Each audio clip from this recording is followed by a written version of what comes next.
Ciao tutti, buongiorno. Are you ready to cook like an Italian? I sure hope so, because we're doing a really fun dish, a couple of fun dishes today. This is a Philly cheesesteak pasta skillet, right? It's the best of New York, the best of Italy, all in one skillet, and so fun and so simple and so delicious. So I want to talk about some of the ingredients that I'm using today. You've heard me talk a lot about Armando pasta. This is a brand new pasta to the America. It's milled completely in Italy, 100% durum wheat, 100% organic, no pesticides, no herbicides, no additives, no riboflavin, any of that. And it's not going to hurt your tummy like a lot of pastas do in the United States. So this is coming to America. It is here now, and you'll be able to find it on store shelves and on Amazon very, very soon. We're using Queen Creek olive oil, which is an amazing olive oil mill in Queen Creek, Arizona. They have 12,000 trees and 160 varieties of olives, and we're using that today. So I'm starting with a sweet yellow onion, and I'm getting it nice and caramelized here. And now I'm going to add some garlic. I'm adding the garlic afterwards because I only want to cook it for a minute. You never ever want to burn garlic. If you do, you have to toss it out and start over. It's just that nasty. Okay, so now I'm going to add some peppers. We've got some yellow peppers and some red peppers. Trying to think of a Philly cheesesteak here. I've already used my bunch of my onions, so I'm going to set those aside. And I'm just going to get these nice and charred. Take just a second here. Now to that, I'm going to add about a half a pound of ground beef. I like the lean ground beef, but I do like a little bit of fat. Fat, of course, equals flavor. My feeling is go with the more fat, and then you can drain it off because the fat is going to give you that flavor. But your choice, you can go really lean if you like. And then also some sausage. Now I'm actually using chicken sausage today just because I'm kind of on a chicken sausage run here, and I just think it's so flavorful and so light. So I'm going to do that today, but you can use Italian sausage as well. And then we're going to top it with two different cheeses. So now that this is cooking, I'm going to turn this up just a little bit, get these softened. So this is all the flavors of a Philly cheesesteak, only in a skillet. Okay, now in goes the ground beef.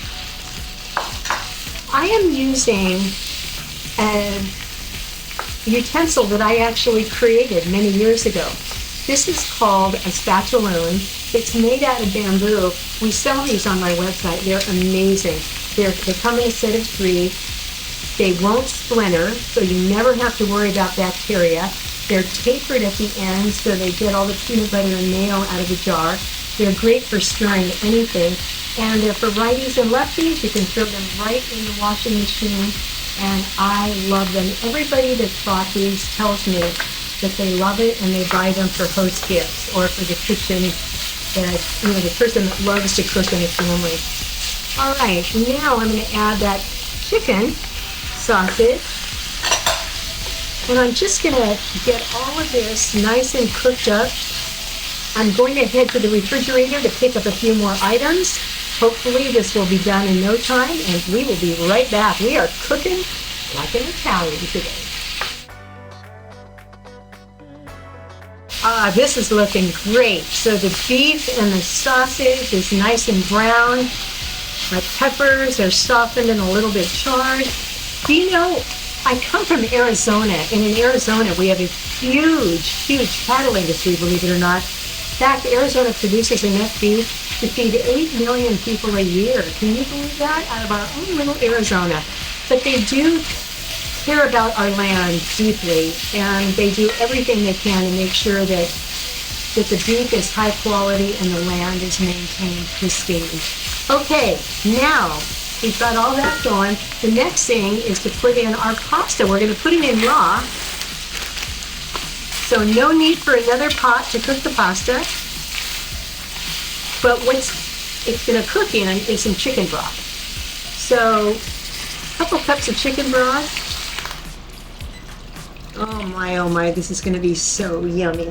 This is another one of those night, weeknight or Sunday skillets that you can just feed the family, and you can feed them on a budget for sure. You can see here it's just pasta, a little bit of beef, chicken sausage or pork sausage, and some peppers, onions, and garlic.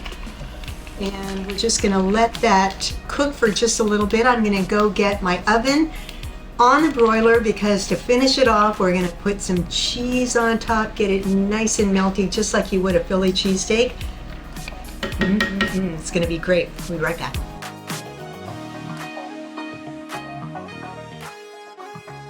As I'm sitting here stirring this pasta, I'm thinking, why didn't I cook the pasta, this beautiful pasta armando, ahead of time and then just throw it in the skillet? No!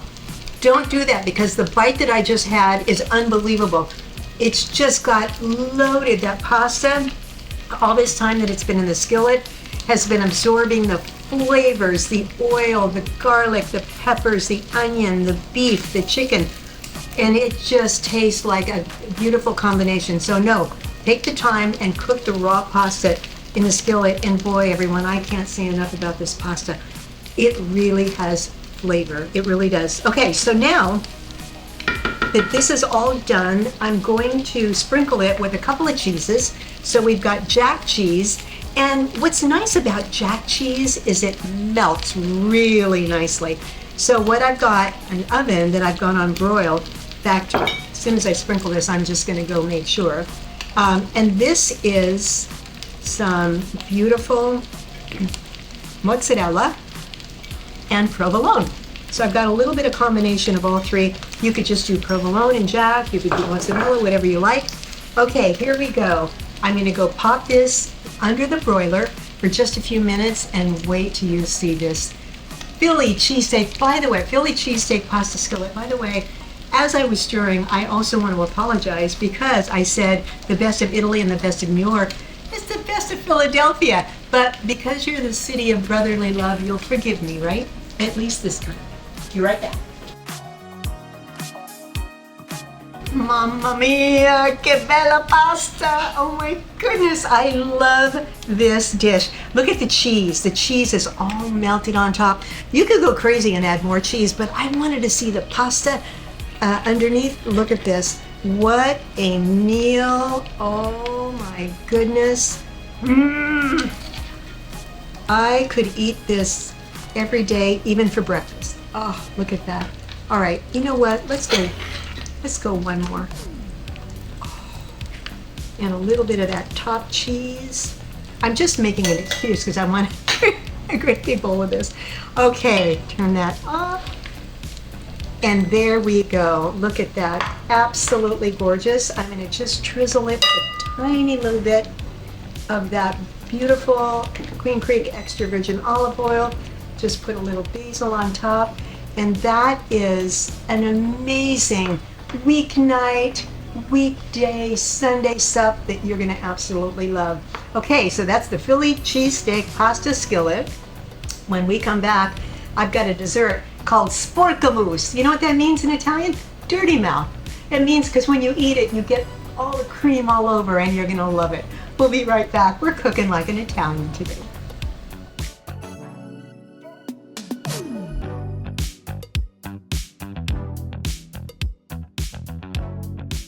So today we're going to end the show with a very silly dessert that is so over-the-top delicious and so easy. It's called Sporcamuss, which means dirty the mouth. And that's what happens when you eat this beautiful, beautiful pastry. So it starts with puff pastry, and as you know, you need to keep this refrigerated until you're ready to use it. And so what I'm going to do, I've got it rolled out here, and I'm going to cut it into about 2.5-inch squares. This is the most unbelievable dessert. So it's made with something called diplomatica crema, diplomatic cream. You know, who knows what that means? But basically, it's a beautiful Italian custard called crema pasticceria, and that's a gorgeous European pastry filling. and I'm enriching it with whipped cream today. I've got my oven set at 400 degrees. It's only going to take 10 minutes to cook, and while this is cooking, we'll go ahead and make the beautiful cream. So the last thing I'm going to do with the puff pastry here is just give it an egg wash very quickly. Now an egg wash is 1 egg yolk and 1 tablespoon of water. Why am I not using the egg white? Because it's globby and gooey, and if you've ever tried to brush pastry with it, it just kind of doesn't work as well. So get rid of the egg white, put the egg yolk and water, and you are good to go. All right, it's gonna go in the oven. I will be right back and we'll make that beautiful crema. For the crema pasticcera, it is eggs and flour, milk, cream, sugar, a little lemon zest, and some beautiful vanilla bean paste. That all gets cooked together and cooled down, and I'm just adding some whipped cream to this just to give it more evil goodness. So this is a gorgeous consistency. Now I want to give you a great tip on piping bags. First of all, never buy anything less than a 12-inch. 14, 16, 18-inch piping bags, always the best. 12 I feel is too small because you can't get enough in there and it squeezes out the top. Also, people have a problem with how to fit the bag with the tip. So just get some scissors and you're just gonna cut it just like that. Pop it out and you've got the perfect tightness for your bag. You always want to have a tall glass or something that will hold your cup. And now we're just going to spoon that beautiful, by the way, look at my whisk, cook like an Italian. How about that? I'm legit. I'm going to tell you where I get all these great things in just a bit. So now I'm going to just spoon that beautiful crema right in my piping bag. And you see when you've got a big piping bag about 16, 18 inches, and you've got lots of room to play, and it's not going to spill out the top.